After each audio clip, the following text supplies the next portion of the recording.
Welcome students, applied physics 1 की class में आज हम बेसिक इंट्रोडक्शन देंगे। पहले हम साइंस के बारे में देखते हैं। तो साइंस या विज्ञान क्या है?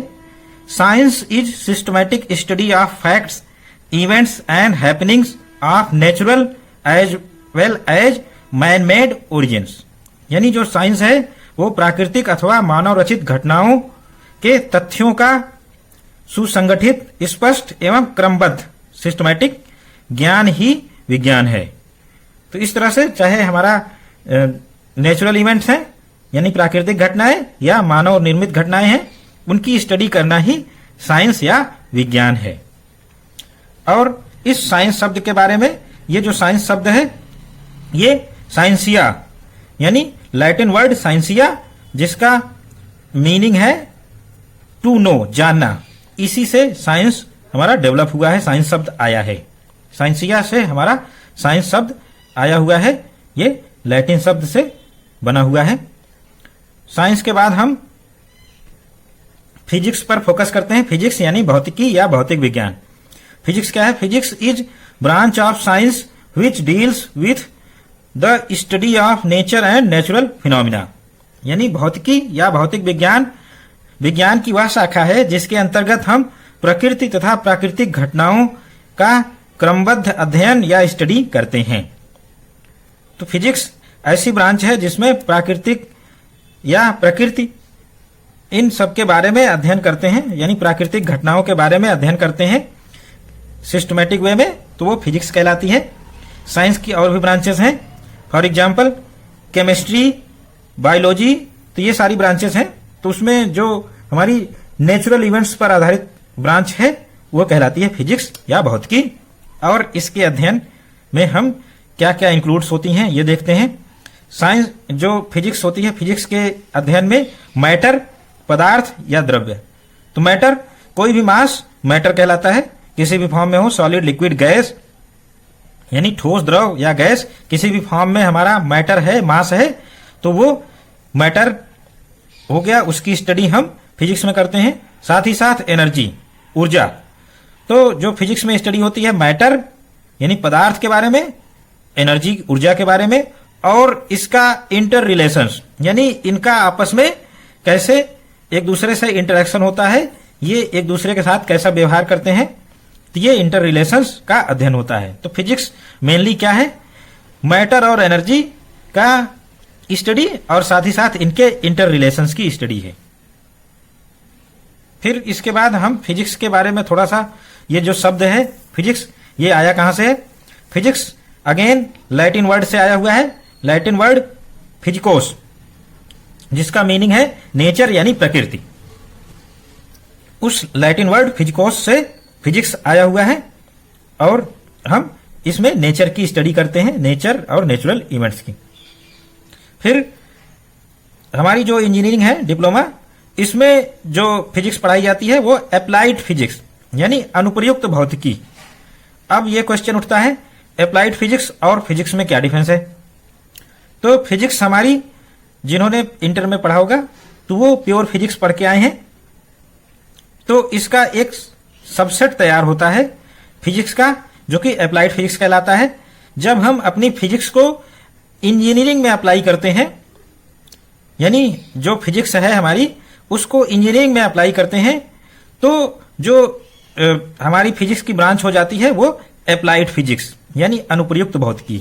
तो इस तरह से फिजिक्स को इंजीनियरिंग में अप्लाई करना ही अप्लाइड फिजिक्स है यानी अनुप्रयुक्त भौतिकी। इसके दो पार्ट्स सिलेबस में है। पहला पार्ट अप्लाइड फिजिक्स 1, जिसका सिलेबस पिछले लेक्चर में, पिछले वीडियो में डिटेल में डिस्कस किया गया। अप्लाइड फिजिक्स 2 का सिलेबस अगले सेमेस्टर में है, जिसकी डिटेल में स्टडी अगले सेमेस्टर में की जाएगी। तो इस तरह से अप्लाइड फिजिक्स, अनुप्रयुक्त भौतिकी, जब भी हम फिजिक्स को इंजीनियरिंग में लगाते हैं तो हमारा ये अप्लाइड फिजिक्स बन जाता है। इसी तरह से अप्लाइड केमिस्ट्री, इसको हम इंजीनियरिंग में अप्लाई करेंगे तो अप्लाइड केमिस्ट्री हो जाता है। और अप्लाइड मैथ, मैथ को जब हम अप्लाई करते हैं इंजीनियरिंग में तो अप्लाइड मैथ, और साइंस को जब हम इंजीनियरिंग में अप्लाई करते हैं तो अप्लाइड साइंसेस। तो इस तरह से ये अप्लाइड शब्द क्यों आया, कैसे आया और इसका महत्व क्या है, ये हम देख चुके। फिर नेक्स्ट टॉपिक हम डिस्कस करते हैं नीड ऑफ मेजरमेंट, मापन की आवश्यकता।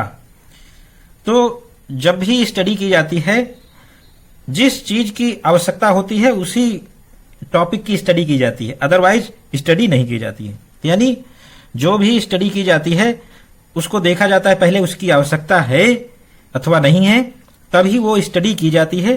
अगर आवश्यकता है तभी स्टडी की जाती है, अदरवाइज उस स्टडी को कंटिन्यू नहीं रखा जाता है।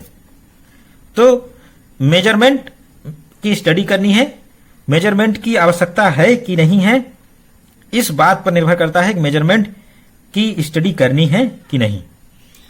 तो हम नीड ऑफ मेजरमेंट यानी मापन की आवश्यकता डिस्कस करते हैं। तो जो फिजिक्स है हमारा, physics is science of measurement. Physics is science of measurement यानी भौतिकी मापन का ही विज्ञान है। भौतिकी मापन का ही विज्ञान है, यानी भौतिकी जब भी हम पढ़ेंगे हम कुछ ना कुछ मापन करते रहेंगे। तो भौतिकी में हमारा मेजरमेंट चलता रहेगा, हमेशा मेजरमेंट ही करते हैं। तो भौतिकी में जब भी स्टडी करते हैं हम मापन ही करते हैं। और in study of every object, in study of every object और mass and other things, every time we need to measurement और we need measurement to complete the study of that object और मास। यानी किसी भी वस्तु या द्रव्यमान या अन्य पदार्थ के अध्ययन में हमें हमेशा मापन करने की ही आवश्यकता होती है, तभी अध्ययन पूरा होता है। विदाउट मेजरमेंट हम कोई भी स्टडी या उस ऑब्जेक्ट की प्रॉपर्टी इत्यादि के बारे में कुछ रिप्रेजेंट नहीं कर सकते। तो हमें हर अध्ययन में मापन की जरूरत पड़ती ही है, तभी हम कुछ बता सकते हैं। फॉर एग्जाम्पल, हमारे पास दो लाइनें हैं, इनको हम लगभग ये बराबर हैं, तो इनको हम देख कर नहीं बता सकते कौन सी लाइन बड़ी है। तो इसके लिए हमें क्या करना होगा, मेजरमेंट करना होगा। पहली लाइन का मेजरमेंट करेंगे, फिर दूसरी लाइन की लेंथ का मेजरमेंट करेंगे, और फिर उस मेजरमेंट के आधार पर हम बता पाएंगे कि कौन सी ग्रेटर है, कौन सी स्मॉलर है। इसी प्रकार से ये सारी एरोज हैं, इसमें कौन सा बिगर है, कौन सा स्मॉलर है, कौन सा मीडियम है, इसकी भी जब हम मेजरमेंट करेंगे तभी हम बता पाएंगे, तभी प्रिडिक्ट कर पाएंगे, अदरवाइज ऐसे हमें बताना मुश्किल है।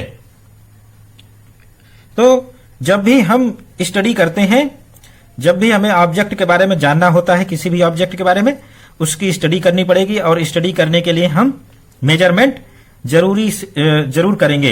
विदाउट मेजरमेंट हम स्टडी को कंप्लीट या कंटिन्यू नहीं कर सकते।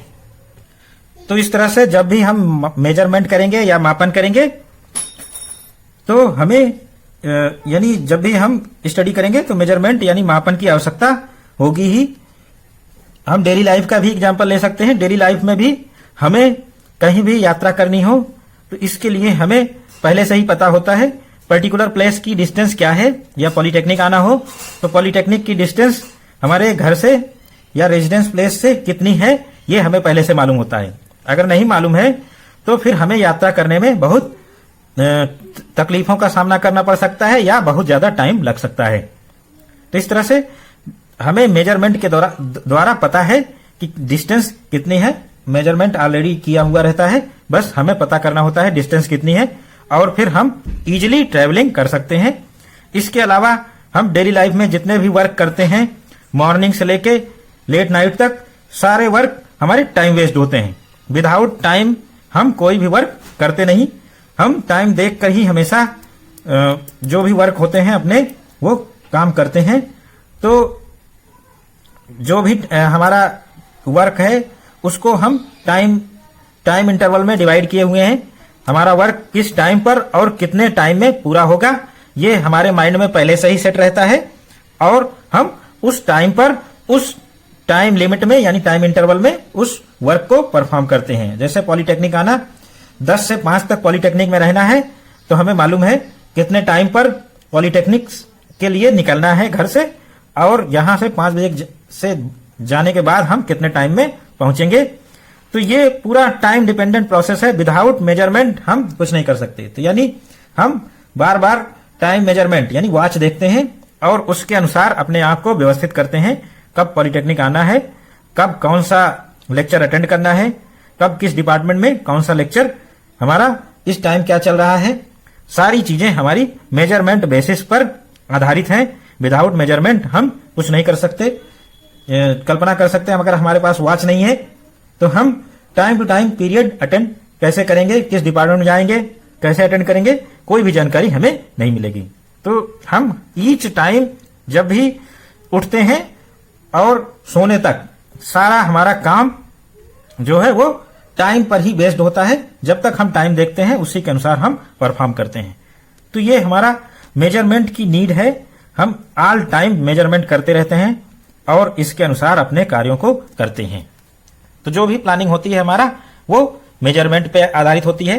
जो भी हम प्लान करेंगे वो कितने टाइम में होगा, कितनी डिस्टेंस पर जाकर होगा और उसमें कितना एक्सपेंसेस होंगे, सारा कुछ मेजरमेंट करने के बाद ही हम सारी प्लानिंग को ऑपरेट करते हैं या प्लानिंग को परफॉर्म करते हैं। तो ये हमारी जो मेजरमेंट है इसकी स्टडी में आवश्यकता या दैनिक जीवन में क्या आवश्यकता है इसके बारे में यहां पर डिस्कस किया गया। और विदाउट मेजरमेंट हम कोई भी एक्शन, कोई भी प्लान परफॉर्म नहीं कर सकते और ना ही कोई ऑब्जेक्ट की स्टडी कर सकते हैं। ईच टाइम हमें मेजरमेंट करना ही है। तो इस तरह से ये लेक्चर हम यहीं पर समाप्त करते हैं।